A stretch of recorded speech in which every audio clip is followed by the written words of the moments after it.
प्रकाश भाई, ये जो भारत भाई कह रहे हैं, सुरेंद्र भाई ने भी कहा, सैनी साहब ने भी कहा, कारपोरेट कंपनियों का जिक्र किया और उसमें अडानी साहब बड़ा महत्वपूर्ण है। और मौजूदा जो सरकार है पिछले 10 साल से, वो अडानी जी की बड़ी फेवरेबल सरकार है। अडानी अडानी जी की जितनी तरक्की हुई है इस सरकार के समय, कभी नहीं हो सकती किसी की, जितनी तरक्की हुई।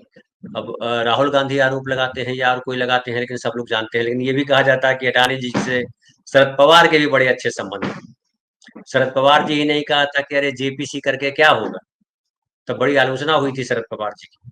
और जो भारत भाई कह रहे हैं कि अगर अडानी जी यानी कारपोरेट कंपनी चाहेगी तो सरकार बदलेगी, नहीं तो सरकार वही रहेगी। आपको क्या लग रहा है कि आम आदमी फिर तो बेकार है, वोट देने का कोई मतलब नहीं है, लोकतंत्र का कोई मतलब नहीं है, कारपोरेट कंपनी सब तय करेगी, नेता सब उनकी गोद में बैठे हुए हैं, चाहे इधर इधर की सरकार बने चाहे उधर की सरकार बने। तो बड़ी चिंताजनक है स्थिति है। तो एक दूसरी बात क्या लग रहा है कि शरद पवार अपने अपनी अस्मिता को छोड़ करके कारपोरेट की अस्मिता के लिए लड़ाई लड़ेंगे। अभी धनंजय देखो, बात ऐसी है, अभी महाराष्ट्र के अंदर परिस्थितियां ऐसी हो गई है कि वो पॉलिटिकल पार्टियों के हाथ में रही नहीं है, ये कारपोरेट के हाथ में निकल गई है ऑलरेडी। अभी हमने इसके ऊपर चर्चा करना ही बेफजूल है। देखिए ऐसा है, मैं भी एक बात बोलता हूं इसके अंदर, अडानी ये एक मुखौटा है। अडानी जैसे जैसे मोदी एक मुखौटा है। मोदी के क्या वजूद है? मोदी को चलाने वाला कौन है? मोदी को चलाने वाला अमित शाह है। और अमित शाह और अडानी को चलाने वाला कौन है? वो अमित शाह है। असली खिलाड़ी जो है पूरे राजनीति का, वो अमित शाह है। ये पहले समझिए। क्यों? कि देखिए, चोरी के रास्ते चोर को ही पता रहते हैं।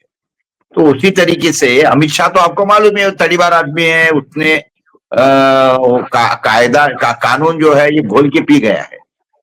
तो इसीलिए ये सारे के सारे वो हिसाब से वो काम कर रहा है। और देखिए, अमित शाह कोई एयरपोर्ट चलाने के लिए व्यक्तिगत अपने लड़के को दे सकता है क्या? कोई कारखाना या कोई गवर्नमेंट का जो ये है, जैसे बीपीसीएल है या जो भी है, क्या दे सकता है क्या? वो नहीं दे सकता। तो उसके लिए वो आदमी लगेगा ना, मुखौटा लगेगा। तो अडानी नाम का मुखौटा उसने ले लिया। अच्छा, अमित शाह ये खुद प्राइम मिनिस्टर कभी बन सकता है क्या? नहीं बन सकता, क्योंकि उसको वोट नहीं मिलेगी यार, लोगों में असंतोष हो जाएगा। तो फिर उसने एक मुखौटा पकड़ लिया, जैसे केजरीवाल ने उस समय पे एक मुखौटा पकड़ लिया अन्ना हजारे का।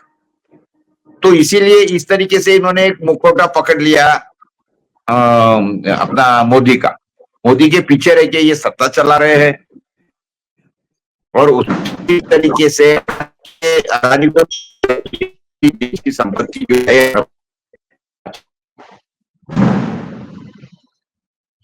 नेट गड़बड़ा रहा के है। अंदर संपत्ति आते का मतलब क्या है? नहीं, देखिए, संपत्ति हड़पने का मतलब ये शेयर अपने नाम पे कर लो, जो है हो गए, इन्होंने अपने ले लिए।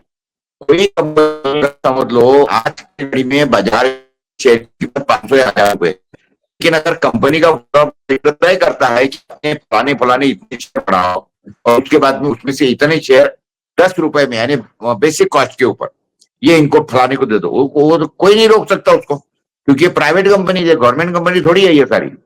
तो ये फिर नेट चला गया उनका।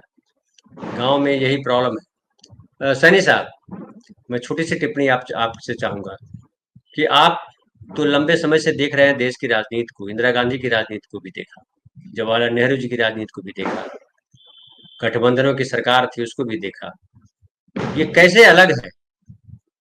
क्या कारपोरेट के वशीभूत हम सब कारपोरेट के कीड़े मकोड़े हो गए? अच्छा, आ गए हमारे साथ, 1 मिनट मैं हाँ, उनसे कंप्लीट करा लेता हूँ। जी, नहीं बोले नहीं, साहब, कंप्लीट करें। देखिए, नहीं नहीं धनंजय, देखो ये जो है सारा का सारा, जैसे कोरिया के अंदर क्या है, अमेरिका के अंदर क्या है, वो सारी कारपोरेट कंपनियां अमेरिका को चला रही है, कारपोरेट कंपनियां कोरिया को चला रही है।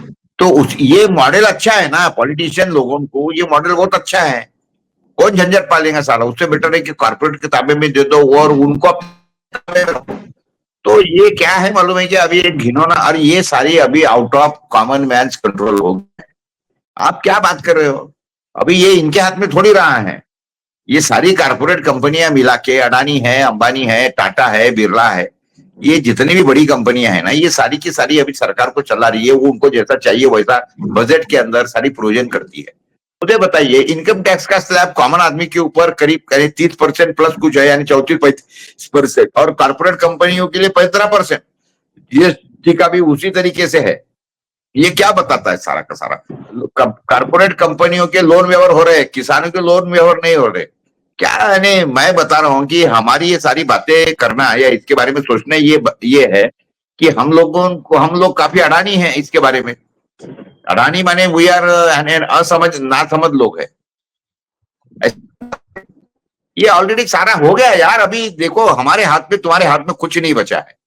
तुम कितना भी पटक लो, लेकिन अभी ये देश की फितरत जो है अभी कारपोरेट घराने में निकल गई है। अमित शाह जब तक के जिंदा है तब तक के अमित शाह ये खिलाते रहेगा। आप तो भगवान से ये प्रार्थना करो कि इसको, अमित शाह को स्वर्ग मिल जाए। हम तो यही चाहेंगे कि इसको स्वर्ग मिल जाए, वहां स्वर्ग की अप्सराएं इसकी सेवा करे। इतना आपके और मेरे हाथ में। बाकी आप और मैं कुछ नहीं कर सकते। ये फालतू की बातें, सारी की सारी बातें ऐसी है। अभी मुझे ऐसा लगता था कि अगस्त तक के तो ऐसा लगता था कि ये चुनाव वन साइडेड होने वाला है, और मुकाबला जो वन साइडेड है, और युति जो है ये 100 सीटें क्रॉस नहीं करेगी। 100 का आंकड़ा है, 3 डिजिट क्रॉस नहीं करेगी।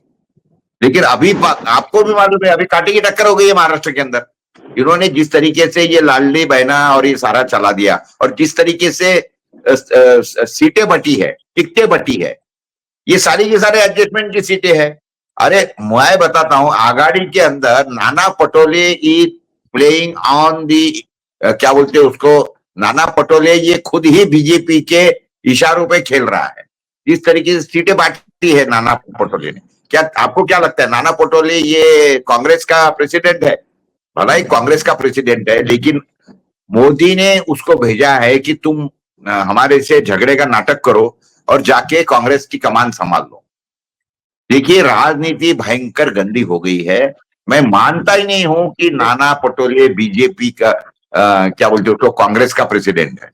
ये बताने के लिए कांग्रेस का प्रेसिडेंट। कोरे साहब यही नाना पटोले रहे, और लोकसभा चुनाव में जिस तरह से सीटें मिली महाविकास आघाड़ी को, उसने नरेंद्र मोदी जी को नहीं पहुंचने दिया लोकसभा में बहुमत तक। महाराष्ट्र की उसमें बड़ी भूमिका है। नाना पटोले ही अध्यक्ष थे, यही कांग्रेस, यही महाविकास आघाड़ी, तीनों पार्टियां थी, और तीनों मिलकर के मैं लड़े मानता लोकसभा हूं। चुनाव नहीं होने दिया। देखिए ऐसा था। एक बात तो पक्की है धनंजय, पहले समझना चाहिए, महायुति के खिलाफ में पूरे महाराष्ट्र में वातावरण है। इसके बारे में मेरे दिल में कोई ये नहीं है, दुमत नहीं है। लेकिन उसके बाद में अभी ये जो चुनाव है महाराष्ट्र का, ये महाराष्ट्र के चुनाव को पूरा का पूरा बीजेपी ने हाईजैक कर लिया है। नाना पटोले वॉज टोटली क्या बोलते हैं, out of reach. Uddhav Thackeray out of reach.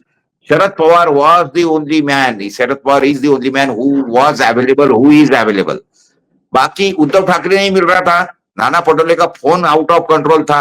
और जितनी अभी महाराष्ट्र के अंदर की जो सीटें बची है ना, उससे ये जाहिर होता है कि इन्होंने सारा एडजस्टमेंट इंटरनल किया है। अब मुझे बताइए, कांग्रेस पार्टी महात्मा गांधी की नाम से चलने वाली, क्या ये इनके जो ये आते हैं ऊपर के दिल्ली से वगैरह लोग, आपको मालूम है दिल्ली में, मुंबई में कहाँ रुकते हैं? तुम तो मुंबई के हो, कहाँ रुकते हैं ये? वो सेंट कौन सा अपना इसके अंदर का वो मॉल के पीछे का जो होटल है, 5 स्टार होटलों के अंदर कांग्रेस के लोग रुकेंगे। वहां पे कोई आदमी मिल नहीं सकता। अरे भाई, तुमको रुकना है तो तुम कांग्रेस पार्टी के ऑफिस में रुको।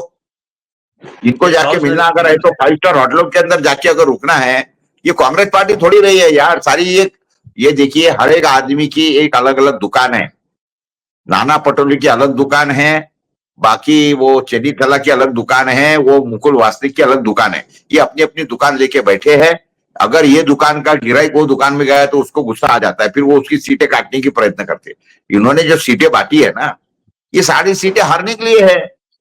अगर आघाड़ी की सरकार आती नहीं है तो उसका सेहरा मैं आपको बताऊंगा किस तरीके से कांग्रेस के सर पे जाएगा, और कांग्रेस ने कैसी कैसी गलतियां की है अभी ये 20 तारीख होने दो के अपन 24 तारीख को बैठेंगे जब पूरा चुनाव हो जाएगा। ठीक 24-25 तारीख ठीक को है, मैं आपको पूरा का पूरा ब्यौरा दूंगा इसका, एक बार समझिए। ठीक है, ठीक जी। है, ठीक है।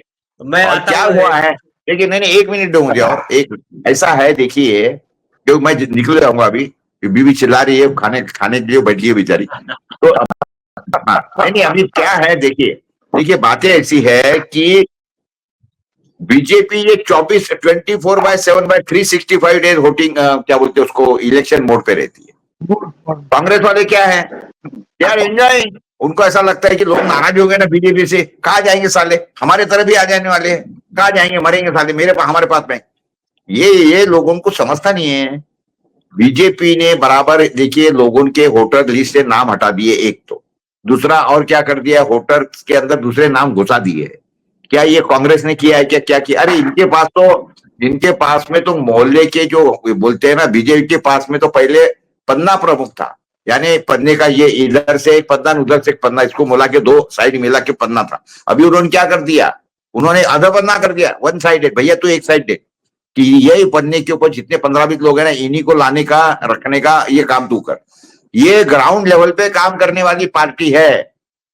इनकी जो आरएसएस की जो विंग है, भाजपा की जो विंग है, ग्राउंड लेवल पे काम करने वाली 24/7/365 डेज काम करने वाली बीजेपी है। They are always on the election mode, और कांग्रेस ये ऑलवेज ऑन पिकनिक मोड। इनके पास में कार्यकर्ता नहीं है, इनके पास में सारे नेता हो गए उसी का। Congress will be only responsible, और Uddhav Thackeray will be second responsible.